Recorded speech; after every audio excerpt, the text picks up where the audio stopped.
You are welcome to the third lecture on groundwater flow. In this lecture, we are going to do the theory of groundwater flow. Carefully listen to me because he is highly mathematical, and we are using partial differentials because three-dimensional, and we are using partial differentials to derive this equation. Carefully listen to me. Carefully look at the board. First, you can consider an element of the aquifer. I'll do this one.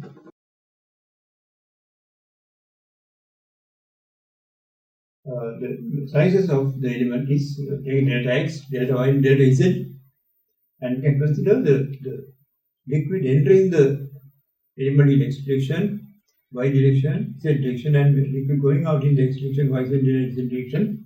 First, we consider the x direction is entering the velocity with the velocity of vx, or entering the element with the velocity of vx, or going out with the velocity of vx, of nova vx, nova x, delta x, and in the y direction, entering the element with the velocity of vy, giving the element with the velocity of vy plus nova vy, nova y, delta y. Similarly, in the z direction, for entering the element with velocity of vz, leaving the element with velocity of vz plus nova vz, nova z into delta z. So what going in, going out, and now we can consider the mass balance equation. The basic mass balance equation is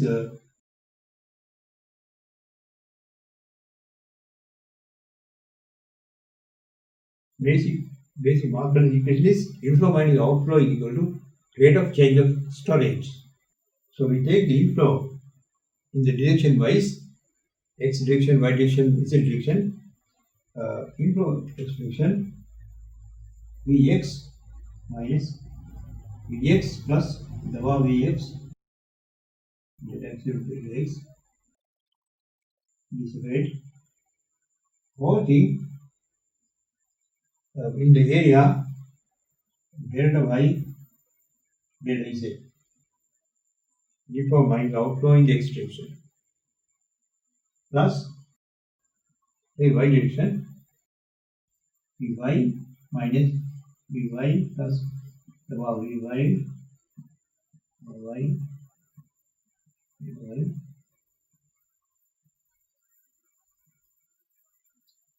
in the delta x, delta z phases plus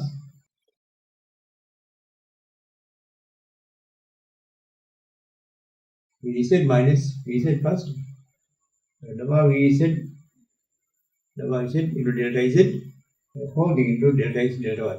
That is the area. That is inflow minus outflow in x direction. But for rate of change of storage for steady state conditions will be 0. If all the water entering will going out without any storage, this becomes 0 for steady state. For steady state condition, this is 0. Now we can simplify this equation. We can see that each term contains the velocities in the particular direction Vx minus Vx, that cancel out, Vy minus Vy, Vz minus Vz, you can cancel them out, that itself. You have to do that gets cancelled out. And again you can see that the remaining part, each remaining part has delta x, delta y, delta z. Delta x, delta y, delta z. Delta x, delta y, delta z. So that is there. And now that may equal to 0. So then we can cancel out these terms as well.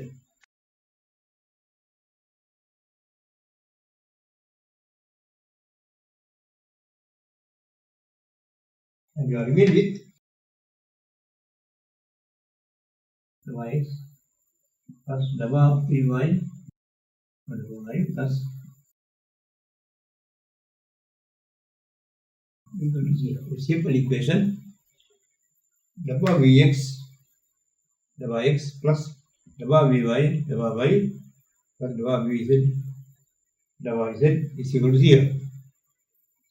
That is the three-dimensional differential equation for ground water flow under steady state conditions. Now, the three-dimensional mass balance equation. The mass balance equation under steady state conditions. I have a mistake here. The mass balance equation for groundwater flow under steady state conditions.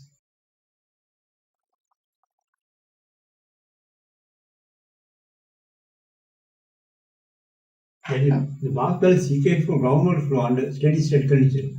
Now, for example, for the examination, if you are asked to derive only the mass balance equation for groundwater flow under steady state conditions, you have to derive only this. Let us stop with this.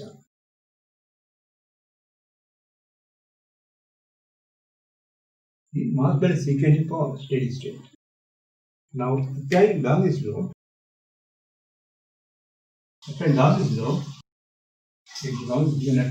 will be next here. Gamma x of minus kx divided by x. Then you applying Lagrange's law in the expression plus divided by dy of minus ky divided by x. You see that is minus kx plus divided by dz and kz divided by z is equal to 0. That is a three-dimensional differential equation for groundwater flow under steady state conditions. Three-dimensional groundwater flow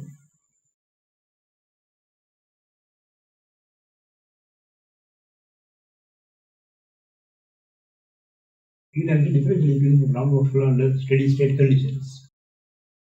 So for the examination, if you are asked to derive the differential equation for groundwater flow, now the mass balance equation for groundwater flow under steady state conditions, you have to derive this equation. That is mass balance equation, derive this mass balance equation and apply the Lagrange's law. You can obtain this one. Now, these only for steady state conditions. Now we are talking about the storage now. There can be storage sometimes. So we consider the incorporation of storage.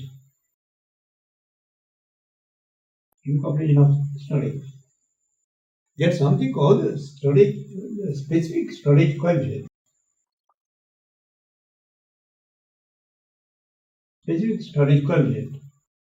The symbol is C. And the specific storage coefficient is defined as the change in volume of water in unit volume of soil per unit change in pressure head. You can consider it as unit change in head. In other words, SC is equal to change in volume per unit change in head. That is a symbol we have to write. So now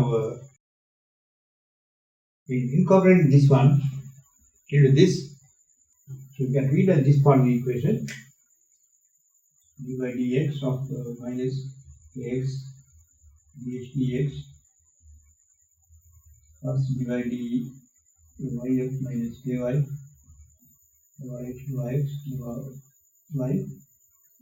plus 0 minus kz divided by z plus or minus q. That may be rainfall for abstraction. Plus or minus q means there can be sometimes rainfall into the aquifer, sometimes it may drain out water, or sometimes extract water. People may take out water. So abstraction is equal to SC times delta H, dH, dt. It actually this is for unit volume, but this have had a volume of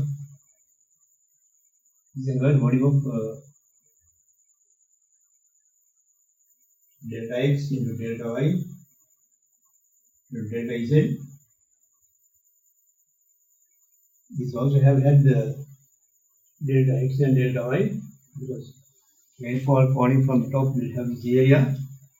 This will also have the same volume here, delta x, delta y, delta z. So we can consider delta same volume here. Now this volume cancel out, and we consider only unit volume. What's happening in a unit volume? So these are not pointed to the picture.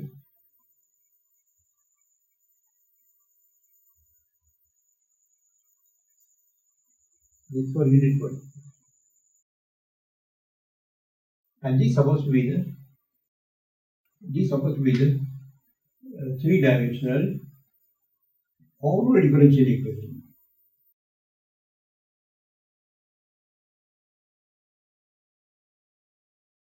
Three-dimensional differential equation for groundwater flow. Three-dimensional overall differential equation for groundwater flow. Now for the examination, if you are asked to derive the mass balance equation, you can derive the mass balance equation only.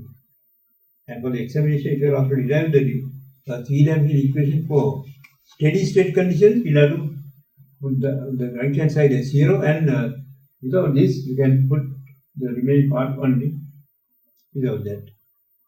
So if you are asked to derive the overall three-dimensional differential equation, you will have to incorporate the storage and inflow and outflow to the aquifer or the rainfall or recharge, rainfall or abstraction, you can insert here. We are making the complete differential equation like this.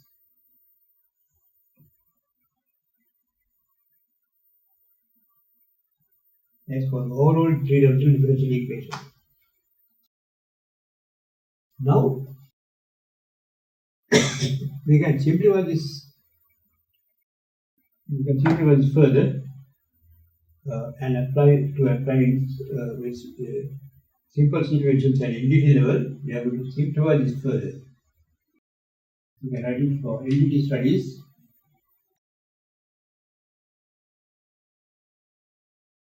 We can simplify this by doing these things, considering neglecting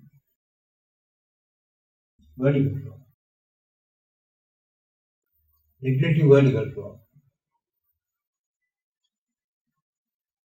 Considering the flow in one direction only, and considering steady state conditions. To apply this in actual simple situations for NDT studies, we have to make simplifications like this. First, we can neglect vertical flow. Second, we can consider only one-dimensional flow, that is in the extension only. And thirdly, consider the steady state condition. That means there is no storage. That part we can make 0. So you can put it as, now it becomes dH, d by dx of minus kx dH dx plus or minus q is equal to 0. That is simplified version of the equation in one dimension. You see that the simplified, we write it as simplified version of the overall equation.